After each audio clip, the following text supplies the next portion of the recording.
10.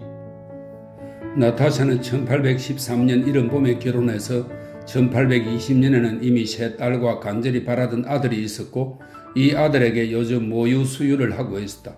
그녀는 살이 찌고 풍푸짐해져서 이 튼튼한 어머니에게서 예전의 가녀리고 발랄한 나타샤를 찾아보기는 힘들었다. 얼굴의 윤곽은 또렷했고 차분하고 부드럽고 명확한 표정을 지었다. 예전에 그녀의 매력 중 하나였던 끊임없이 타오르는 생기의 불꽃이 이제 그 얼굴에는 없었다. 지금은 자주 얼굴과 몸만 보일 뿐 영혼은 전혀 보이지 않았다. 오직 강하고 아름다운 다산의 암컷만 보일 뿐이었다. 아주 드물게 예전의 불꽃이 그녀 안에서 타오를 때도 있었다. 지금처럼 남편이 돌아왔을 때, 아팠던 아이가 회복되었을 때, 혹은 마리아 백작 부인과 함께 안드레의 공작을 회상할 때, 설명입니다. 남편과 있을 때는 그가 안드레의 공작에 대한 추억을 질투한다고 생각하여 그에 대해서는 절대로 이야기하지 않았다. 그리고 또한 매우 드물었지만 결혼 후 완전히 그만둔 노래를 하도록 무언가가 우연히 그녀를 유혹할 때도 그랬다. 성숙한 아름다운 몸 안에 예전의 불꽃이 타오르는 드문 순간에 그녀는 예전보다 훨씬 더 매력적이었다. 결혼 후 나타샤는 남편과 함께 모스크바 베테르부르크 모스크바 근교의 마을 어머니의 집, 즉 니콜라이의 집에서 살았다. 사교계에서 젊은 베조바 백작 부인을 보는 일은 거의 없었고 그녀를 본 사람들은 불만스러워했다. 그녀는 사랑스럽지도 상냥하지도 않았다.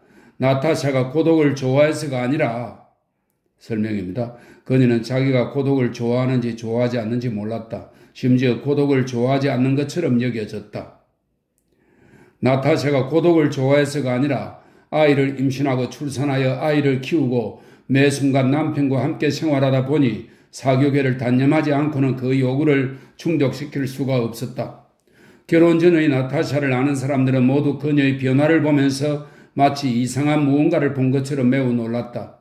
노백작 부인 한 사람만 어머니의 직감으로 나타샤의 이 모든 급작스러운 은행이 그녀가 오트라드 노예에서 농담이 아니라 진지하게 외쳤듯이 단지 가정을 갖고자 하는 욕구, 남편을 갖고자 하는 욕구에서 비롯되었음을 이해했던 까닭에 어머니는 오히려 나타샤를 이해하지 못해 놀라는 사람들을 보고 놀라워하며 자신은 나타샤가 모범적인 아내와 어머니가 되리라는 것을 알고 있었다고 되풀이하여 말하곤 했다. 그 애는 단지 남편과 자식들에 대한 사랑을 극단까지 밀어붙였을 뿐이야. 백작 부인은 말했다. 심지어 어리석을 정도로 말이야. 나타샤는 똑똑한 사람들, 특히 프랑스인들이 전파하는 황금률, 즉 여자는 결혼한 후에도 방심해서는 안 되고 재능을 버려도 안 되고 처녀 때보다 더 외모에 신경 써야 하며 결혼 전에 남편이 아닌 사람을 유혹했던 것처럼 남편을 유혹해야 한다는 원칙을 따르지 않았다. 오히려 자신의 모든 매력을 곧바로 버렸는데 그 매력들 중 하나인 노래는 특히나 강렬했다. 그녀는 바로 이 강렬한 매력 때문에 노래를 버렸다. 사람들이 말하듯 그녀는 긴장을 풀어버렸다. 나타샤는 자신의 몸가짐, 화법의 섬세함, 남편에게 자신의 가장 자신 있는 자세를 보여주는 것, 옷차림, 자신의 요구로 남편을 몰아붙이는 것, 이 모든 것에 대해 전혀 신경 쓰지 않았다. 아니, 그녀는 이 원칙과 모두 반대되는 행동만 했다. 그녀는 처음부터 남편에게 어느 것 하나 숨기지 않고 자신의 전부를 내맡겼기 때문에 예전에 자신의 본능이 사용하도록 가르친 매력들이 지금 남편의 눈에 우습게 보일 뿐이라고 생각했다. 남편과 자신의 관계는 그를 그녀에게 끌어당긴 그런 시적인 감정이 아니라 다른 것, 모호하지만 견고한 어떤 것에 의해 마치 자신의 몸과 영혼의 관계처럼 유지된다고 느꼈다. 남편을 매혹하기 위해 머리카락을 말고 로브론을 입고, 이 로브론은 후프 스커트 일종으로 후프를 사용해서 옷을 부풀린 스커트입니다. 로브론을 입고 로망스를 부르는 것이 그녀의 눈에는 자기 만족을 위해 치장하는 것과 마찬가지로 기이하게 보였을 것이다. 어쩌면 그녀 자신은 몰랐겠지만 다른 사람의 마음에 들기 위해 꾸미는 것이 지금의 그녀에게는 좋았을 수도 있다. 하지만 그럴 여유가 전혀 없었다. 그녀가 노래도 부르지 않고 꾸미지도 않고 말투에 신경 쓰지 않았던 주된 이유는 그런 것들을 할 시간이 전혀 없었기 때문이었다. 널리 알려져 있듯이 그것이 아무리 하찮게 보일지라도 인간에게는 한 가지 대상에 완전히 몰입하는 능력이 있다. 그리고 인간은 아무리 하찮은 대상일지라도 그것에 관심을 집중하면 무한히 성장할 수 있다는 사실도 널리 알려져 있다. 나타샤가 완전히 몰입한 대상은 가족, 즉 그녀와 집에 분리할 수 없을 정도로 속하도록 붙들어야 할 남편과 임신하고 출산하고 젖을 먹이고 양육해야 할 자식들이었다. 그런데 그녀가 자신을 사로잡은 대상에 이성이 아닌 온 마음, 온 존재로 전념하면 할수록 그 대상은 그녀의 관심 속에 점점 자라난 반면 그녀가 느끼기에 자기 힘은 점점 더 약하고 미미해져서 한 가지 일에만 온 힘을 집중했지만 그래도 역시 필요하다고 여겨지는 그 모든 것을 전부 해내지 못했다.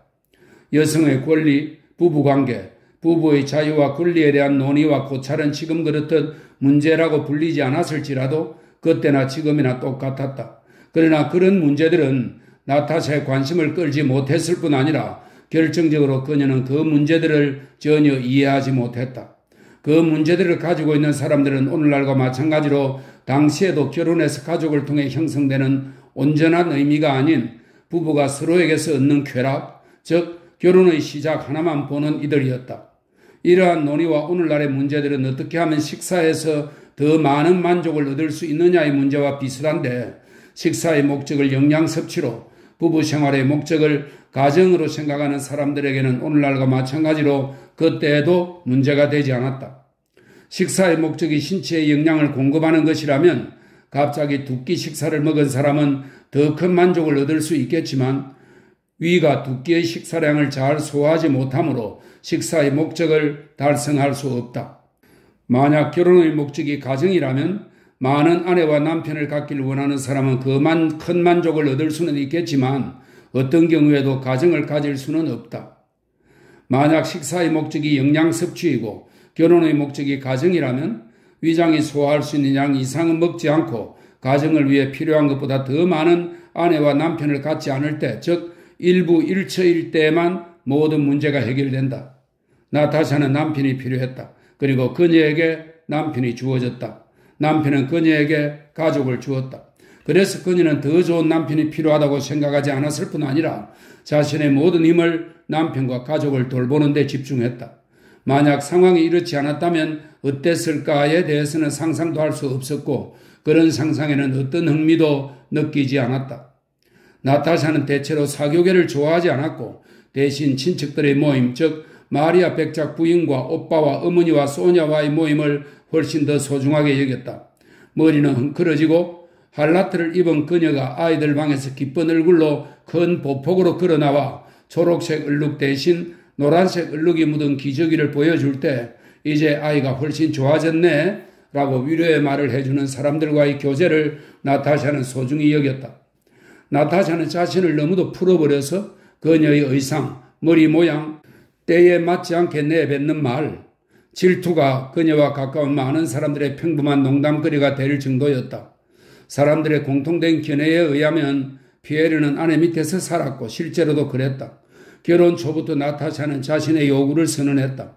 피에르는 자기 삶의 모든 순간이 아내와 가족에게 속한다는 그에게는 완전히 새로운 그녀의 사고방식에 크게 놀랐다. 피에르는 아내의 요구에 놀랐지만 그 요구에 만족하여 순순히 따랐다. 피에르가 아내에게 복종한 사항은 다음과 같았다. 그는 감히 다른 여자의 환심을 살 수 없을 뿐더러 다른 여자와 웃으며 이야기할 수도 없었고 그저 시간을 때우려고 클럽에 식사를 갈 수도 없었고 감히 충동적으로 돈을 쓸 수도 없었고 용무 외에는 장기간 집을 비울 수도 없었다. 그 용무에는 아내가 아무것도 몰랐지만 큰 중요성을 부여한 학문 연구가 포함되어 있었다.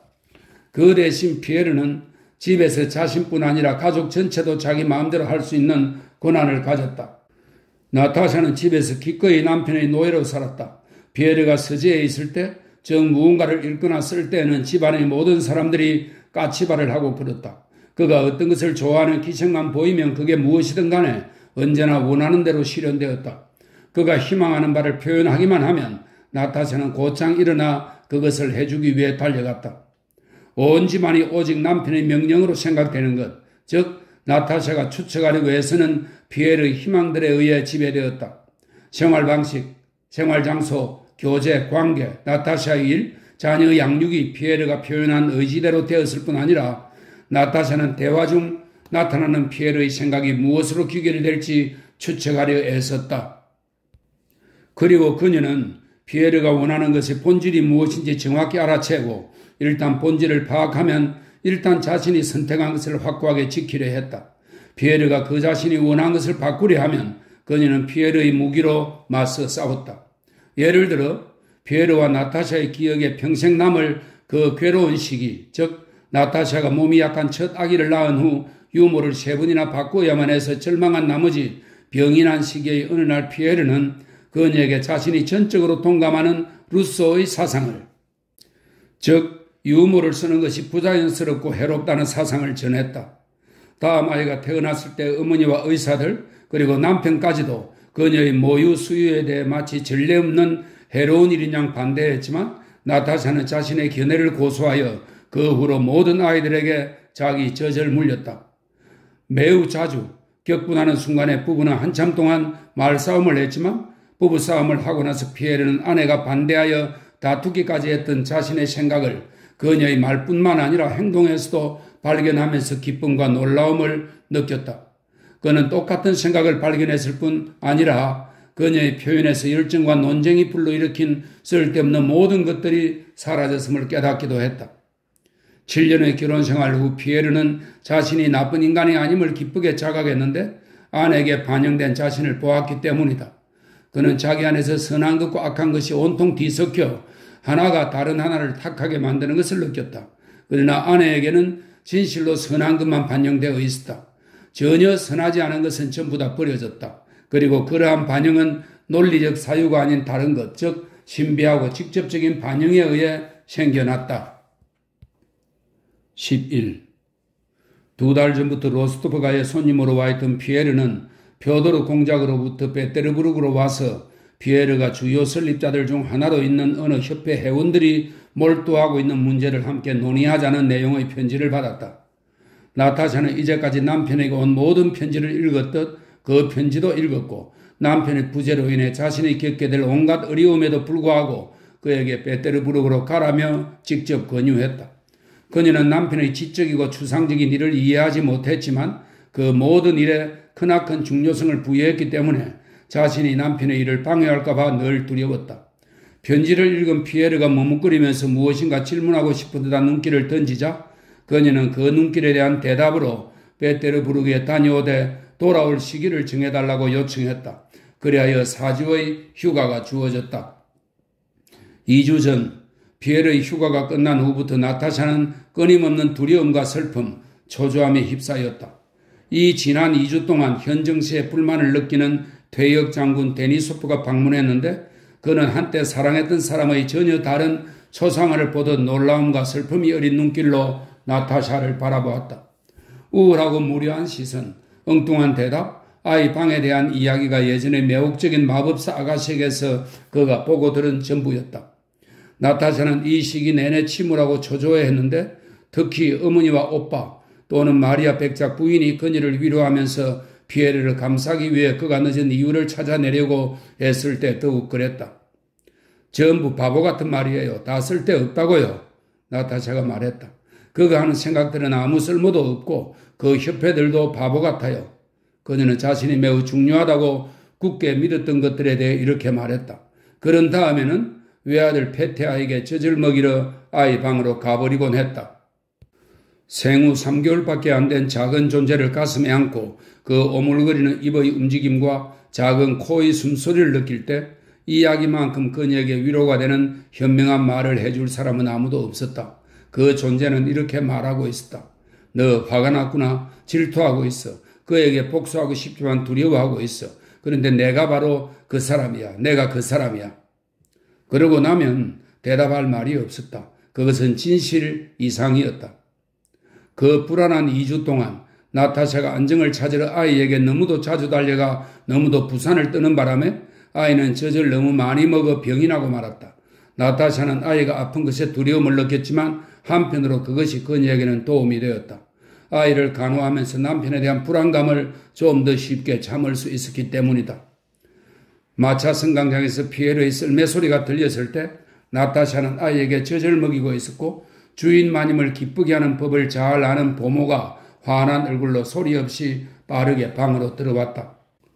왔어요? 잠든 아이를 깨울까봐 조심조심 움직이며 나타샤가 재빨리 속삭였다. 오셨어요, 마님. 보모가 속삭였다. 나타샤의 얼굴로 피가 몰렸고 그녀의 두 발이 저절로 움직였지만 벌떡 일어나 달려갈 수가 없었다. 아기가 다시 눈을 뜨고 쳐다보았다. 넌 여기 있어. 아기는 마치 이렇게 말하는 듯 했고 다시 꾸물꾸물 입술을 오물거렸다. 천천히 젖을 때 나타샤는 아기를 흔들어 주다가 보모에게 건네고 빠른 걸음으로 문을 향해 걸었다. 그러나 문가에서 멈추어 기쁜 나머지 너무 빨리 아이의 곁을 떠난 자신에게 양심의 가책을 느낀 듯 뒤를 돌아보았다. 보모는 두 팔꿈치를 들어 침대 난간 안쪽으로 아이를 옮기고 있었다. 그냥 가세요. 가세요, 마님. 염려 말고 가보세요. 미소를 지으며 여주인과 보모 사이에 흔한 허물없는 태도로 소곤거렸다. 그래서 나타샤는 가벼운 걸음으로 대기실을 향해 달려갔다. 파이프를 물고 서재에 솔로 나온 데니소프는 비로소 나타샤를 알아보았다. 밝게 빛나는 기쁨의 빛이 그녀의 달라진 얼굴에서 급류처럼 흘러나왔다. 왔어요. 그녀가 뛰어가며 말하자 데니소프는 자신이 피에르를 별로 좋아하지 않음에도 그가 돌아와 자신도 기뻐하고 있음을 깨달았다. 대기실로 달려간 나타샤는 키 큰 남자가 외투를 입고 목도리를 풀고 있는 것을 보았다. 그야, 정말이야. 여기 그가 있어. 그녀는 속으로 중얼거리고는 손살같이 뛰어가 그의 가슴에 머리를 묻은 다음 살짝 떨어져서 성의에 덮여 빨갛게 언 피에르의 행복한 얼굴을 힐끗 쳐다보았다. 그래, 이 사람이 그야. 행복하고 만족스러운. 그 순간 갑자기 지난 2주 동안 그를 기다리며 겪은 온갖 괴로움이 떠올랐다. 그녀의 얼굴에서 빛나던 기쁨이 사라졌다. 그녀는 얼굴을 찡그렸고 비난과 독설이 피에르를 향해 쏟아졌다. 그래요. 당신은 좋았겠죠. 무척 기뻐하네요. 그동안 즐겁게 지냈겠죠. 나는 어땠을까요? 아이들만이라도 불쌍히 여겨주었더라면 좋았을 텐데요. 난 아이들에게 젖을 먹이는데 젖이 나빠졌어요. 하마터면 페테아가 죽을 뻔했어요. 그런데 당신은 아주 즐겁네요. 네, 즐거워요. 피에르는 더 일찍 돌아올 수 없었기에 자신에게 잘못이 없음을, 그녀의 이러한 분출이 부적절함을, 그리고 이것이 2분 후에는 사라질 것임을 알았으며 무엇보다도 자신이 즐겁고 기쁘다는 것을 알았다. 그는 미소 짓고 싶었지만 감히 생각도 못했다. 그는 무서워하는 듯한 불쌍한 표정을 지으며 허리를 숙였다. 정말로 일찍 올 수가 없었어. 페테아는 어때? 이제 괜찮아요. 가봐요. 당신은 부끄럽지도 않은가 봐요. 당신이 없는 동안 내가 어땠는지, 얼마나 괴로웠는지 당신이 봤어야 하는데. 당신은 건강해? 가요, 가. 그녀는 그의 두 손을 놓지 않고 말했다. 그들은 자신들의 방으로 갔다. 니콜라이 부부가 피에르를 방문했을 때 그는 아이 방에서 잠에서 깬 젖먹이 아들을 커다란 오른손 바닥에 올려놓고 어르고 있었다. 이가 나지 않은 입을 벌리고 있는 아이의 너부대대한 얼굴에 미소가 떠올라 있었다. 폭풍은 이미 오래전에 지나갔고 남편과 아들을 사랑스러운 눈길로 바라보는 나타샤의 얼굴에 밝고 기쁜 태양이 빛나고 있었다. 표도르 공작과는 잘 얘기했어요? 나타샤가 말했다. 잘 됐어. 봐요. 지탱하고 있어요. 나타샤가 아들의 머리를 염두에 둔 것이었다. 저 아이가 저를 너무 놀라게 해요. 공작 부인을 만나봤어요? 그분이 정말로 남자와 사랑에 빠졌나요? 상상할 수 있겠어? 그때 니콜라이와 마리아 백작 부인이 들어왔다. 피에르는 손에서 아들을 내려놓지 않고 몸을 숙여 그들 부부와 입맞춤을 나누고는 이런저런 질문에 대답했다. 그러나 재미있는 화제가 많은데도 피에르는 실내물을 쓰고 머리를 흔드는 아기에게 온통 주의를 빼앗긴 듯 했다. 정말 사랑스러워요. 아기를 보며 아기와 놀아주던 마리아 백작 부인이 말했다. 이게 바로 내가 이해할 수 없는 거예요, 니콜라.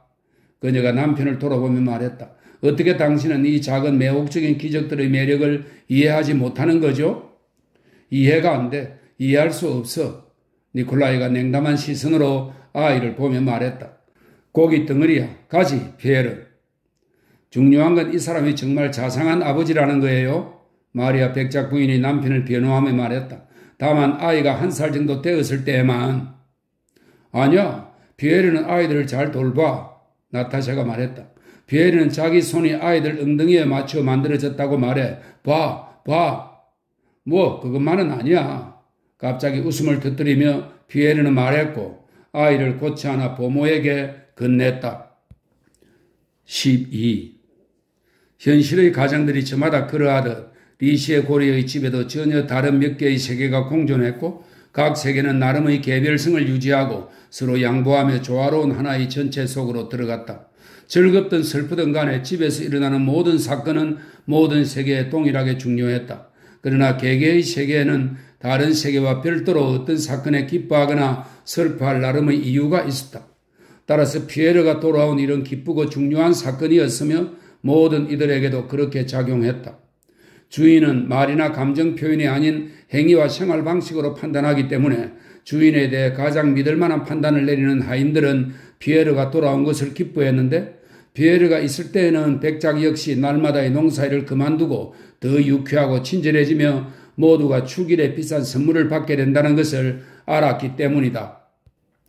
아이들과 가정교사들도 베조프가 돌아온 것을 기뻐했는데 왜냐하면 피에르만큼 그들을 공동생활 속으로 이끌어주는 사람도 없었기 때문이다. 그가 말하는 바 모든 종류의 춤에 어울리는 에코세즈를 클라비코드로 연주할 수 있는 사람도 피에르뿐이었고 게다가 그는 틀림없이 모두를 위해 선물을 가져왔을 것이기 때문이다. 이제 15살이 된 아마빛 고수머리와 아름다운 눈동자를 지닌 야위고 병약하고 영리한 소년 니콜렌카도 기뻐했는데 자신이 아저씨라 부르는 피에르를 열광적으로 좋아했기 때문이었다.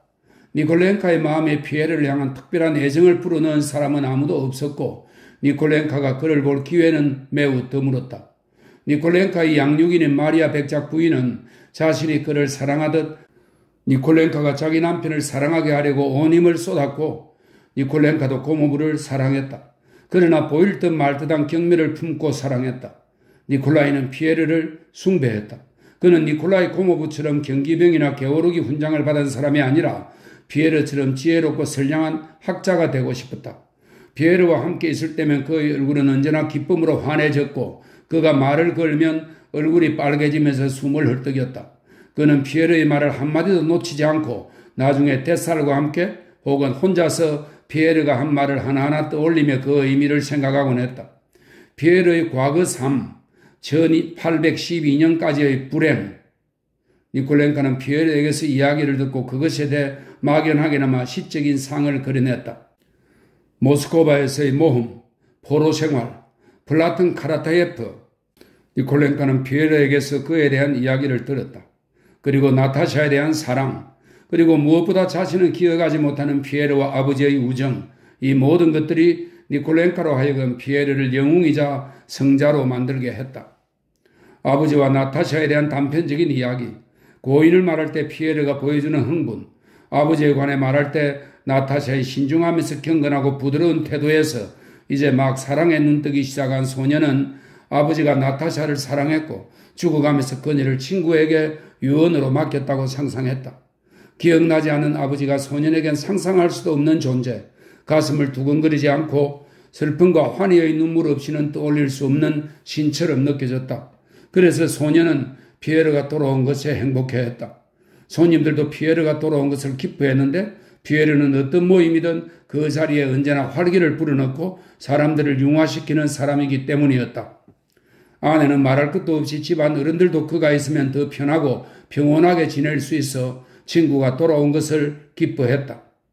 노부인들은 피에르가 가져올 선물에 기뻐했고 무엇보다 다시 활기를 찾게 될 나타샤 때문에 기뻐했다.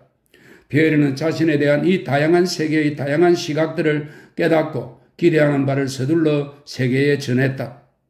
주의가 몹시 산만하고 잘 잊어버리는 피에르가 이번에는 아내가 작성한 목록대로 장모와 처남이 부탁한 일도 멜로바의 옷을 만들기 위한 옷감도 조카들에게 줄 장난감도 잊지 않고 모든 것을 사왔다. 결혼 초에는 사기로 한 물건을 잊지 않고 모두 사오라는 아내의 요구가 이상하게 보였고 첫 여행에서 사오기로 한 것을 죄다 잊어버렸을 때 진심으로 슬퍼하는 아내를 보고 놀랐다. 하지만 나중에는 그것에 익숙해졌다. 나타샤가 자신의 것은 아무것도 부탁하지 않고 그가 먼저 말을 꺼낼 때만 다른 사람의 것을 부탁한다는 사실을 알고 피에르는 이제 집안의 모든 사람들을 위해 선물을 사는 데에서 그 자신도 예상치 못한 아이와 같은 기쁨을 느꼈고 다시는 그 그 어떤 것도 잊어버리지 않았다. 그가 나타샤의 비난을 받는 경우는 다만 쓸모없고 너무 비싼 것을 샀을 때뿐이었다. 대부분의 사람들이 말하듯 피에르의 결점 혹은 자질, 즉 단정치 못한 몸가짐, 긴장이 풀린 모습에 나타샤가 인색감을 추구했다고 피에르는 말했다. 대저택에서 대가족 형태로 생활하게 되어 지출이 많아진 이후 피에르는 자신이 예전의 절반밖에 안 되는 생활비로 살고 있다는 것, 특히 최근에 전 부인의 빚으로 어려워진 재정이 회복되기 시작한 것을 알아차리고는 놀랐다. 생활하는 데 적은 돈이 든 것은 생활을 제약했기 때문이었다. 피에르는 언제든 그 방식을 바꿀 수 있는 사치스러운 생활에서 벗어났고 더 이상 그것을 바라지도 않았다. 그는 자신의 생활 방식이 죽을 때까지 확정되었고 자신의 힘으로는 그것을 바꿀 수가 없다고 느꼈기 때문에 생활하는 데 돈이 적게 들었다. 피에르는 밝게 웃으며 자신이 사온 물건들을 풀어놓았다. 어때? 그는 상점 주인처럼 옥양목을 펼치며 말했다. 나타샤는 맞다를 무릎에 앉힌 채 눈을 반짝이며 빠른 시선으로 남편과 옷감을 번갈아 바라보면서 맞은편에 앉아 있었다. 멜로바를 위한 거죠? 좋네요. 그녀는 좋은 품질인지 살피려고 천을 만졌다. 분명 1루벌씩은 하겠죠? 피에르가 가격을 말했다. 비싸네요. 나타샤가 말했다. 아, 아이들과 어머니가 얼마나 기뻐할까요? 내 것을 살 필요는 없었는데. 그녀는 요즘 유행하기 시작한 진주가 박힌 황금빛을 감탄의 눈길로 바라보며 미소를 억누르지 못하고 덧붙였다. 아들에게 넘어가서 계속 사라고 했어. 피에르가 말했다. 내가 언제 이걸 꽂겠어요? 나타샤는 따은 머리에 빗을 꽂았다. 마생카를 사교계에 데리고 나갈 때 꽂으면 되겠네요. 어쩌면 그때 다시 유행할 수도 있죠. 자, 가요. 그들은 선물을 들고 먼저 아이 방으로, 그 다음에는 백작 부인에게로 갔다. 피에르와 나타샤가 옆구리에 선물 꾸러미를 끼고 응접실로 들어갔을 때 백작 부인은 평상시처럼 멜로바와 앉아 그랑 파시앙스라는 카드 놀이를 하고 있었다. 백작 부인은 이미 60이 넘었다. 그녀의 머리카락은 완전히 하얗게 새서 그녀는 리본으로 얼굴 전체를 감싸는 실내용 모자를 쓰고 생활했다. 얼굴은 주름투성이었고 윗입술은 처졌으며 눈은 흐릿했다. 너무도 빨리 아들과 남편을 연달아 잃은 후 그녀는 자신을 뜻하지 않게 잊힌 채 아무 목적도 의미도 없이 이 세상에 남게 된 존재로 여겼다. 그녀는 먹고 마시고 잠을 자고 밤을 새우기도 했지만 살아있는 것은 아니었다. 삶은 그녀에게 아무런 인상도 주지 않았다. 삶에서 그녀에게 필요한 것은 평온 외에는 없었고 그러한 평온은 오직 죽어서야 찾을 수 있는 것이었다. 하지만 죽음이 찾아올 때까지 그녀는 살아야만 했다. 즉 자신의 시간과 생명력을 소모해야 했다. 그녀에게서는 아주 어린 아이나 아주 늙은 노인들에게 현저히 보이는 특징이 매우 심하게 눈에 띄었다. 그녀의 삶에는 외적인 목표가 보이지 않았고 그저 다양한 취미와 능력을 단련하려는 욕구만 보였다. 그녀는 먹고 자고 생각하고 말하고 울고 일하고 화내야 했는데 이는 단지 그녀에게 위와 뇌와 근육과 신경과 간이 있기 때문이었다. 어떤 외적 자극을 받아 그녀가 이 모든 행동을 하는 게 아니었다. 생명력이 넘치는 사람들에게 이러한 행동은 다른 방식으로 나타난다. 생명력이 넘칠 때는 자신의 힘을 사용하려는 목적이 추구하는 목적에 가려져 눈에 띄지 않는다. 그녀가 말을 하는 이유는 단지 폐와 혀를 육체적으로 작동시켜야 했기 때문이었다. 어린아이처럼 운 이유는 코를 풀어야 했기 때문이었다. 다른 것들도 마찬가지였다. 힘이 넘치는 사람이 목적으로 생각하는 것을 그녀는 단지 하나의 구실로 생각하는 듯 했다.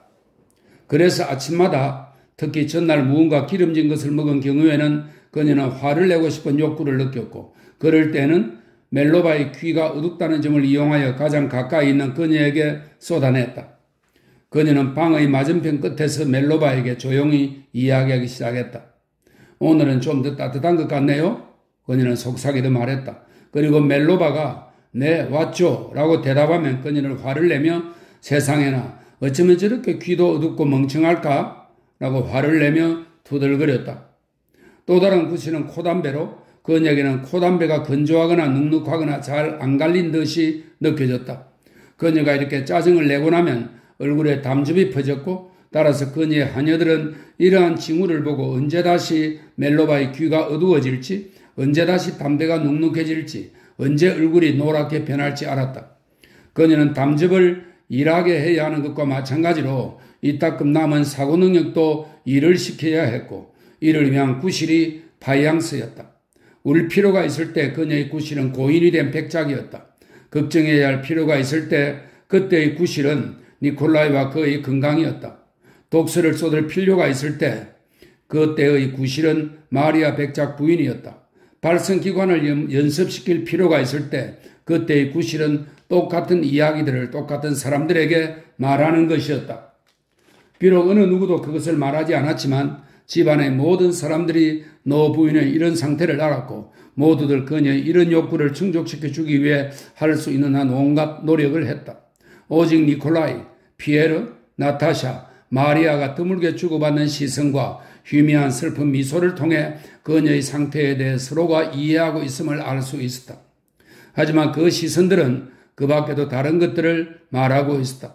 그녀가 이미 삶에서 자기 할 일을 끝냈다는 것, 지금 그녀에게서 보이는 것이 그녀의 전부가 아니라는 것, 우리도 모두 똑같이 되리라는 것, 한때는 소중했고 한때는 우리와 똑같이 생명력이 넘쳤지만 이제 불쌍하게 된 이 존재를 위해 자제하고 그녀에게 기쁜 마음으로 순종해야 함을 그 시선들은 말하고 있었다. 메멘토 모리, 이 메멘토 모리는 죽음을 기억하라 혹은 너는 반드시 죽는다는 것을 기억하라 라는 뜻의 라틴어입니다. 메멘토 모리, 그들의 시선은 이렇게 말하고 있었다. 모든 집안 사람들 중 오직 매우 악한 사람들과 어리석은 사람들과 어린아이들만 이를 기억하지 못하고 그녀를 피했다. 13. 피에르가 아내와 응접실로 왔을 때 백작 부인은 습관적으로 하는 그랑파시앙스라는 정신노동에 빠져 있었다. 그래서 피에르나 아들이 집에 올 때마다 늘 하는 때가 됐네, 때가 됐어, 이복에 기다리다 지쳐서 이런 고마우이 라는 말을 습관적으로 하고 선물을 받은 후에도 습관적으로 귀중한 건 선물이 아니야, 나 같은 늙은이에게도 선물하려는 그 마음이 고맙지 라고 말했지만 아직 끝나지 않은 그랑파시앙스에 집중할 수 없었기 때문인지 피에르의 귀가를 불쾌하는 것처럼 보였다. 그녀는 그랑파시앙스를 끝내고 나서야 선물을 집어들었다. 선물은 아름답고 세공한 카드 상자, 양측이 여자들이 그려진 뚜껑 달린 밝은 파랑색의 세브르 산 찻잔, 피에르가 베테르부르크의 셰밀 화가에게 주문한 죽은 백작의 초상화가 붙은 금제 담뱃갑이었다. 백작 부인은 오래전부터 그것을 갖고 싶어 했다. 그녀는 지금은 울고 싶지 않았기 때문에 초상화를 무심히 쳐다만 보고 카드 상자에 더 관심을 가졌다. 고맙네, 이복에 날 위로해줘서. 그녀는 평상시와 똑같이 말했다. 하지만 자네가 무사히 돌아와 가장 기쁘다네. 근데 별일이 다 있더군. 자네 아내를 좀 혼내야겠어. 무슨 일이냐고? 자네가 없으니 완전히 미친 여자 같았어. 아무것도 못 보고 아무것도 기억하지 못해. 그녀는 습관적인 말들을 했다. 봐요, 안나 티모페이 에브나? 그녀가 덧붙였다. 이 친구가 가져온 이 멋진 카드 상자를요? 멜로바는 선물을 칭찬하고 자신이 받은 옥양목에 감탄했다. 피에르, 나타샤, 니콜라이, 마리아, 데니소프는 백작 부인 앞에서 이야기하고 싶지 않은 많은 것들에 대해 서로 이야기를 나누어야 했다. 무언가를 숨기기 위해서가 아니라 백작 부인이 많은 것에서 너무도 뒤떨어져서 무슨 이야기를 시작했다가는 그녀가 엉뚱하게 던지는 질문들에 대답을 하고 그녀에게 이미 수차례 되풀이한 이야기들, 예컨대 누가 죽었고 누가 결혼했다는 그녀가 다시 기억하지 못할 일들을 반복해야 하기 때문이다. 하지만 그들은 여느 때처럼 응접실의 사모바르 옆에서 차를 마시며 앉아 있었다.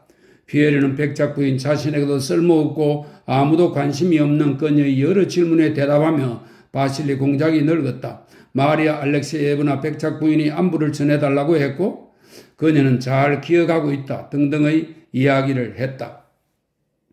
아무도 흥미를 보이지 않지만 피할 수 없는 이야기가 차를 마시는 동안 계속되었다.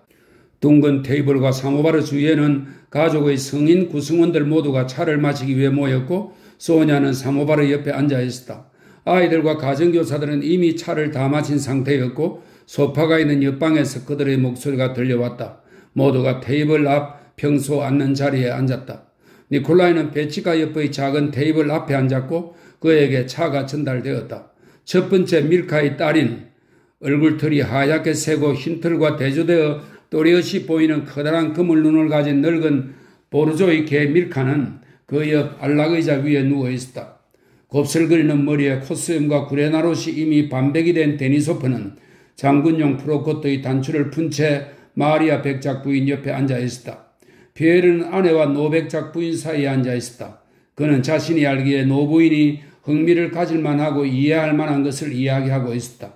그는 외부의 사회적 사건들에 대해 그리고 언젠가 노백작 부인과 함께 실질적이고 활기차고 개별적인 모임이었던 동년배 모임을 구성했지만 이제 대부분 세상에 뿔뿔이 흩어져 그녀처럼 자신들이 삶에 뿌린 것의 남은 이삭들을 거두며 여생을 보내는 사람들에 대해 이야기했다. 하지만 노백작 부인에게는 자신과 동년배인 그 사람들만이 유일하게 진지한 진짜 세상으로 보였다. 나타샤는 피에르의 활기찬 모습에서 여행이 재미있었고 그가 많은 것을 이야기하고 싶지만 백작 부인 앞이라 못하고 있음을 알았다. 가족 구성원이 아닌 까닭에 피에르의 신중함을 이해하지 못하고 게다가 매사에 불만이 많기까지 한 데니소프는 베테르부르크에서 벌어지는 일들에 대해 큰 관심을 보이며 세미오노프스키 연대에서 최근 일어난 일에 대한 이야기나 아락체협회에 대한 이야기 혹은 성서협회에 대한 이야기로 끊임없이 피에르의 주의를 환기시켰다. 피에르는 가끔 그 이야기에 몰두하여 말을 시작했지만 그때마다 니콜라이와 나타샤가 이반 공작과 마리아 안토노보나 백작 부인의 건강 이야기로 화제를 돌려놓았다. 아니 도대체 뭐야? 전부 미쳤지? 고스누와 타타리노바도 말이야? 데니소프가 물었다. 여기서 고스누는 독일의 신학자이자 신비주의자이고요. 타타리노바 러시아의 신비주의자입니다. 고스누와 타타리노바도 말이야? 데니소프가 물었다. 지금도 계속 진행 중이야? 진행 중이냐고? 피에르가 외쳤다. 어느 때보다 더 심해. 성서협회는 이제 정부 그 자체야. 자네 그게 무슨 말인가? 차를 다 마시고 나서 식후에 화를 내기 위한 구실을 찾고 싶은 듯 백작 부인이 물었다. 도대체 무슨 말이지? 정부라니 난 이해할 수가 없어. 네, 그건 말이지 어머니. 어머니의 언어로 어떻게 번역해야 할지 아는 니콜라이가 끼어들었다. 알렉산드르 니콜라예비치 꼴리친 공작이 협회를 만들었는데 지금 큰 힘을 가졌다고 해요. 아락체예프와 콜리친, 피에르가 조심성 없이 말했다. 이 사람들이 이제 정부 그 자체야. 그것도 얼마나 대단한 정부인지. 그 자들은 모든 것에서 업무를 보고 모든 것을 두려워해.